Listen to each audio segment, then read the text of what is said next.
Bismillah, walhamdulillah, wassalatu wassalamu ala rasulillah. Assalamu alaikum rahmatullahi wa barakatuhu.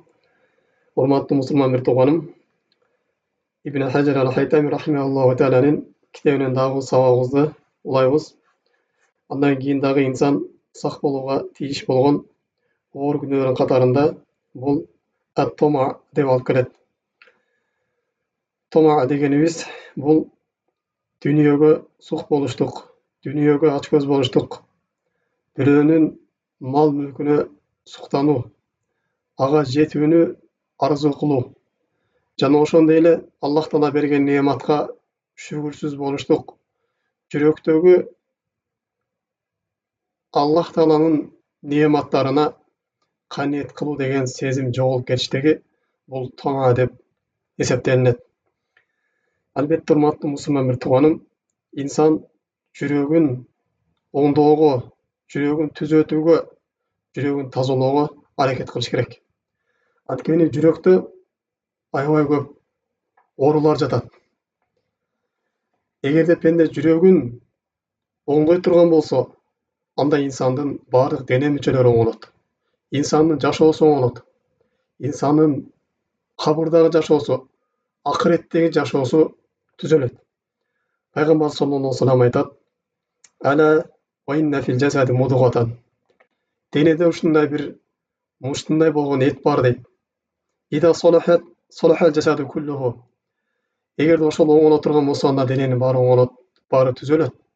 Ва ида фасадат фасада жасаду куллу. Эгерде ошол эт бузула турган болсо, мына ошол эт карайып кете турган болсо, анда дененин баары бузулат дейт. Ала ва хиял кол. Ал жүрөк эмеспи деп пайгамбар саллаллаху алейхи ва саллям мына ошол жүрөк тууралуу бизге кабар берет. Албетте урматтуу мусулман bir туганым, шайтан бул инсандын жашоосун бузуш үчүн, инсандын ибадатын бузуш үчүн, инсандын акыретин кыйратыш үчүн эң биринчи жүрөккө атака жасайт. Жүрөккө чабуул жасайт. Эгер ошол жүрөгүн эле бузуп ала турган болсо, ошол жүрөгүндөгү ооруларды козгоп ала турган болсо, анда бул шайтандын уту болуп эсептелинет. Бул жүрөктө аябай көп оорулар бар. Ошолордун бири бул ат-тама. Дүйнөнү жакшы көрүштүк. Дүйнөгө ачкөз болуштук деген бир оору бар. Инсан мунун касапатын билип, мындан айыгуу жолун издеш керек. Эгерде инсан мындан айыкпай турган болсо, алымдар жаткандай ат-тама мифтаху кулли шаррин дейт. Дүйнөгө ачкөз болуштук бул бардык жамандыктын ачкычы дейт. Орасу куллу хатиятин дейт. Бардык катачылыктын булагы дейт, башаты дейт.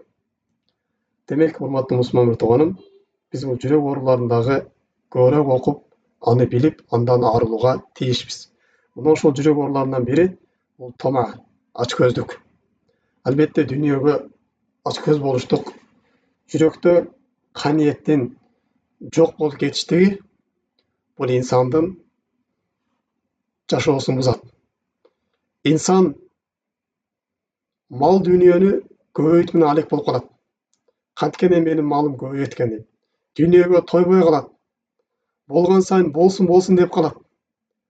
Пайгамбар саллаллаху алейхи ва саллям айткандай, эгерде инсандын бир өрөн алтын боло турган болсо дейт, анда дагы экинчи өрөн алтын болсо экен деп арзуу кылып тиленет дейт. Албетте инсандын көзүн, инсандын оозун бул топурак гана толтурат деп пайгамбар саллаллаху алейхи ва саллям бизге кабар берген. Биз муну дагы дарылоого аракет кылышыбыз керек. Жана ошондой эле дүйнөнү жакшы көрүштүк бул инсандын акыреттик амалдардан тосуп коет. Инсан ибадат кылуусунан тосуп коет. Инсандын жүрөктө Аллах Таалага болгон сүйүүсүнөн тосуп коет. Ибадатка болгон сүйүүдөн тосуп коет. Анткени жүрөктө бул эки сүйүү жатпайт. Же Аллах Таалага болгон сүйүү жатат, же болбосо ошо дүйнөгө болгон сүйүү жатат. Жана ошондой эле дагы Аллах Таалага ибадат кылуудан, ләззат алуудан тосуп коет. Эгерде инсандын жүрөгүндө ошол дүйнөгө болгон кичине бир кызыкчылык боло турган болсо, дүйнөгө болгон бир тома, ачкөздүк боло турган болсо, анда Аллах Таалага зикир кылууда, Аллах Таалага намаз окуудан бул рахат албай калат. Жана ошондой эле Аллах Таала бул адамдын канчалык бай болбосун, канчалык материалдык жактан ушундай кеңири болбосун, бирок анын жүрөгүндө каниет болбой турган болсо, жүрөгүндө дүнүйөгө болгон ачкөздүк боло турган болсо, анда бул адамдын пешенесинде, жүрөгүндө кедейлик жашай берет. Пайгамбар саллаллаху алейхи айткандай, "Мен канат ахирата хаммуху", кимдин камы акырет боло турган болсо, Аллах Таала анын жүрөгүнө байлык салып коет дейт. Жана анын бардык жумуштарын тартиптеп коет. Ага дүнүйө ар тараптан келе берет дейт. Ал эми мен канат дуния хаммуху, кимдин камы дүнүйө гана боло турган болсо, жаналлаху факураху бейна айнейхи, анын пешенесине кедейликти жазып коет. Анын жүрөгүнөн рахат таппайт дейт. Канчалык бай болсо дагы дагы болсо экен деп ушинтип ачкөз болуп калат дейт. Кедейликтен ушундай коркок болуп калат дейт. Фаррак алейхи шамалаху, жанагы дүнүйө иштен чачыратып коет. Дуния илля ма куддира лаху дейт. Ал дүнүйө канчалык ачкөз болуп аракет кылбасын, бир гана Аллах Таала жазып койгон байлык гана, дүнүйө гана ага жетип келет дейт. Дагы урматтуу мусулман тууганым, бул тома, үмүт кылыштык шариятыбызда кээде макталган болуп эсептелинет. Качан макталган? Эгерде инсан ибадат кылууда ачкөз боло турган болсо, бирөөлөргө жакшылык кылууда, кайрымдуулук кылууда ачкөз боло турган болсо, мына ошондо эми макталган. Жана ошондо Аллах Тааланын бейишин үмүт кыла турган болсо, Аллах Тааладан бейиштен ошол эң жогорку даражасын, Фирдаус ана болгон бейишти арзуу кыла турган болсо, мына ошого суктана турган болсо, Аллах Тааланын райымына, Аллах Тааланын кечиримине аракет кыла турган болсо, мына ошол нерсеге ачкөз болуп ибадатка тойбостон бейиштин эң жогорку даражасында болсо экен арзуу болуп типтелене турган болсо, бул шариятыбызда макталган тома болуп эсептелинет. Бирок да урматтуу мусулман тууганым, дагы бир нерсени эске алып коюш керек. Албетте, бейишти арзуу кылганда сөзсүз түрдө инсан ибадат кылып, андан кийин арзуу кылыш керек. Аллах Тааланын буйруктарын аткарып, тыюуларын тыйылып, андан кийин үмүт кылыш керек. Бирок эч кандай ибадат кылбай туруп, намаз окубай туруп, зекет бербей туруп, садака кылбай туруп, Аллах Тааланын парыздарын орундабай туруп, жөн эле Аллах Таала ырайымдуу да, кечирүүдө да, бизди кечирет да, бизди бейишке киргизет да, бизди кабырдан сактайт да. Инсан өзүнө өзү ушундай өзүнүн нафсын мактап, өзүнө өзү тазкия берип, ибадат кылбастан жөн эле ушинтип үмүт кылыштыгы, ушинтип арзуу кылыштыгы бул шариятыбызда кайтарылган. Бул туура эмес, үмүт кылуу эсептелинет. Инсан мына ушуну кылыштыгы менен чоң күнөөкөр болот. Анткени Аллах Таала, ошол бейишти жараткан Аллах Таала, бейишти убада кылган Аллах Таала, өзүнүн райымын, кечиримин убада кылган Аллах Таала шариятты түшүрүп, мына ушул шариятты аткаргыла деген. Ушул Аллах Тааланын парыздарын орундагыла деген. Мына ошол нерселерге бейиш болот деген. Мына ошол нерселерге Аллах Тааланын кечирими, ырайымы болот деген. Ал эми жөн эле эч кандай нерсени аткарбай туруп эле башкалардын үстүнө текеберленип, башка намаз окуп аткандардан, жакшы иштерди кылып аткан үстүнө шылдыңдап, мазактап, Аллах Таала кечиримдүү, бизди кечирет да, бизге бейиш берет да деп жөн эле ушинтип үмүт кыла бериштик. Бул туура эмес, үмүт кылуу эсептелинет дагы. Бул Аллах Тааланын түшүргөн шариятын, Пайгамбар саллаллаху алейхи алып келген динди мазактоо болуп эсептелинет. Инсан бул нерседен сак болуш керек. Бул не туура эмес, үмүт кылуу бул не эсептелинет экен. Андан кийин урматтуу мусулман тууганым, Пайгамбар саллаллаху алейхи вассалам мындай деп айтат: "Иннал гина лайса касратул арат". Чыныгы байлык бул көп мал дүйнө жинаш эмес дейт. Көп акчалуу, мал мүлктүү болуп эмес дейт. Валакиннал гина нафс. Бирок чыныгы байлык бул нафсынын, жүрөктүн байлыгы дейт. Жүрөктө болгон шүгүрлүк, жүрөктө болгон каниеттүүлүк, мына ошол чыныгы байлык дейт. Инсан сыртынан канчалык мал дүйнөнү жыйнасын, бирок жүрөгүнөн ошол нерсеге каниет кылбай аткан болсо, дүйнөгө болгон ачкөздүгү кайра эле күчүп аткан болсо, анын жүрөгүндө ошол факырлык, кедейлик бар экен. Ал эми кимдин жүрөгүндө Аллах Таала болгон каниет, шүгүрчүлүк боло турган болсо, анын сырткы мал мүлкү аз боло турган болсо дагы, мына ушул адам эң бактылуу. Мына ушул адам чыныгы бай адам деп Пайгамбар саллаллаху алейхи вассалам айтып атат. Инналлаху азза ва жалла юфи абидаху ма катаба лаху мин ризк. Албетте Аллах Таала кайсыл пендеге бир тагдырынан рызкы жазып койгон болсо, мына ошол нерсени сөзсүз түрдө Аллах Таалага жеткирет дейт. Фажмину фи талаб. Эгерде рызкы таба турган болсоңор, жакшылап издеңиле дейт. Худугу махалла ва дa'у Аллахтың нәрселерге аталып қойған жолдан ғана тапқыла, Аллахтың нәрселерге арам болған жолдан таппағыла дейді. Андан алыс болула деп пайғамбар саллаллаху алейхи вассалам рызқыны да іздеуді бізге не адал жолдан алып, арам жолдан етият болуға пайғамбар саллаллаху алейхи вассалам бізді ескертеді. Анткени урматтуу мұсылман туғаным, бұл Аллах тағала берген дүниеге қаниет қылыштық, шүкір қылыштық, бұл нематтар дағы бізге көбейтеді. Біз қаншалық дүниеге ашкөз болбойлы, албетте бұл дүние жоқ болып кетүүчү. Бұл дүние сіздің көз астыңызда жоқ болып кетеді. Бай болып бір күн кедей болып қаласыз. Же болмаса сіз қаза болып бұл дүниені таштап кетесіз. Дүниені таштағанда албетте сізге өкініш болады. Шу дүниенің артынан деп қанша ибадаттан, қанша жақсылықтан құр қалдыңыз, қабірде ошол нерсеге өкінесіз. Бұл дүниеде сіздің қиналғаныңыз қалады. Ошол мал дүниені жинаймын деп. Қабірге барғанда дағы қиналғаныңыз, өкінгеніңіз қалады. Ақырет барғанда мындан сайын қатты өкінеді инсан. Шунчалык дүниеге ачкөз болуп, динди унутуп калганына, дүниеге ачкөз болуп, ибадаттан алыстап калганына инсан катты өкүнөт. Ушундай өкүнчүкелдиктен алдын урматтуу мусулман тууганым, биз Аллах Таалага шүгүр кылганда, келген нематтарга каниет кылган үйрөнөлү. Жана Аллах Тааланын бизге жазып койгон рызкысын адал жолдон табууга аракет кылайлы. Аллах Таала бизге рызкыбызды жазып койгон. Ал нерсе бизге сөз түрдө келет, бизден башкага не кетип калбайт. Жана ушундай эле пайгамбар саллаллаху алейхи вассалам айтат: "Алейка би аси мин майдин нас." Адамдардын колунда нерсеге силер суктанбагыла дейт. Ал нерсени арзу кылбагыла, ал нерсеге ачкөз болбогула дейт. Варди бима касамаллаху лака такуна гунан нас.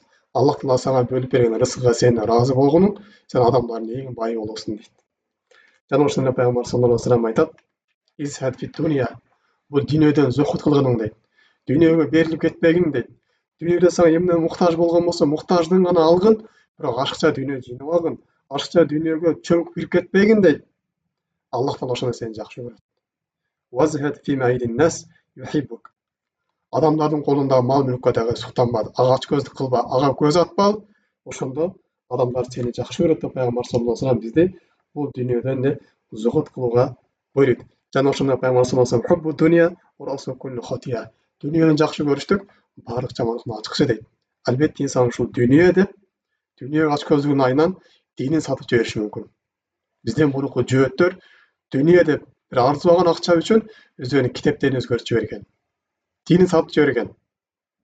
Биз да ошондой болуп калбаш керек. Пайгамбар салам айткандай, акыры заманда ушундай адамдар келип калат. Ябиу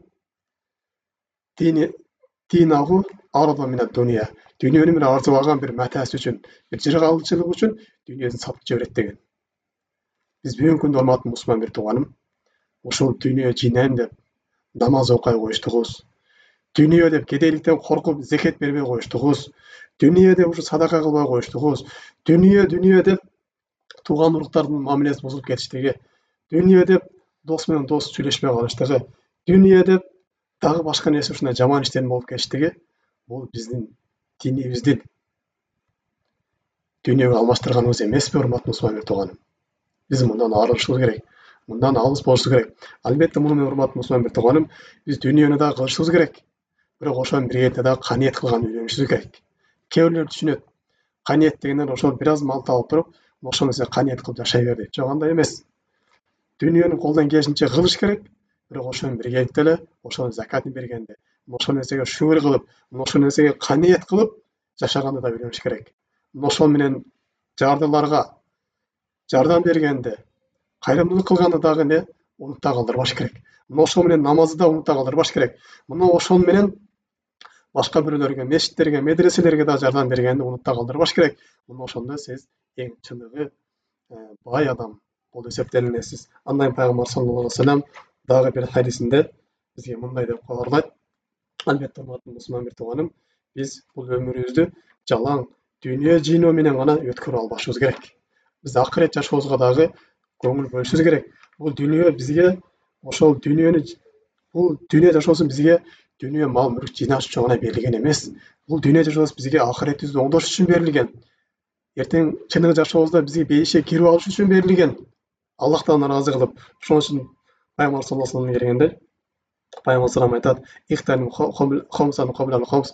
5 нерсени 5 нерседен алдын пайдаланып калгың дейт. Биринчи шабабука кобла харамик. Сага карылык жашы келеректен алдын өзүнүн жигиттик убагыңды, күчүң бар убагыңды пайдаланып калгының ибадаттар менен, жакшы иштер менен дейт. Сага оору келип калбастан алдын ден соолугуңду пайдаланып кал. Ден соолугуңду ибадатка колдонуп кал. Ден соолугуңду жакшы иштер менен пайдаланып кал дейт. Ден соолугуңдун баарын эле дүйнө мал жыйноо менен өткөрүп жибербе дейт. Сен өзүңдүн байлыгыңды сага кедейлик келип калбастан алдын байлыгыңды колдоно билип кал дейт. Сага байлык берилген болсо ошол байлык менен жакшы иштерди көп кылып калгының. Анткени билбейсиң Аллах Таала бул байлыкты сенден качан алып коюштугун. Сага качан өлүм келип калыштыгын билбейсиң. Качан бул нерседен айрылып калыштыгын билбейсиң. Ошон үчүн байлыгың менен зекетин чыгарып, кайрымдуулуктарды кылып, башка бирөөлөрдү адамдарды ыраазы кылып, Аллах Тааланы ыраазы кылып, ушинтип жасап кал дейт. Сен өзүң бош убактыңды туура пайдаланып калгының, сен бирдегеме алек болуп калбастан алдын, сага өлүм келип калбастан алдын, сен жашооңду туура пайдаланып кал деп пайгамбар саллаллаху алейхи вассалам бизге эң чоң насихатын берет. Демек, урматтуу мусулман бир тууганым, бүгүнкү сабагыбыздан кыскача жыйынтык бул дүйнөгө ач көз болуудан этият болуш керек экен. Инсан өзүнүн кызыкчылыгын эле ойлоп, бирөөлөрдүн колунан нерсеге суктанып, ошо бирөөлөрдүн байлыгынан суктанып, кантсам ушуга жетет экен, кантсам ушундай кыла алат экенмин деп эле башын 24 саат ошол дүйнөгө тыгып албаш керек. Жана ошону эле дагы ошонун аркасынан чуркап дүйнөнүн кулу болуп калбаш керек. Кандай эле пайгамбар саллаллаху алейхи вассалам дегендей эле. Акчанын, пулдун кулу бактысыз болду деген да. Бул дүйнө жана акыретте бактысыз болду деген. Ушундай болуп калбашыбыз керек. Биз Аллах Тааланын кулу болушубуз керек экен. سبحانك اللهم وبحمدك أشهد أن لا إله إلا أنت أستغفرك وأتوب إليك. السلام عليكم ورحمة الله وبركاته.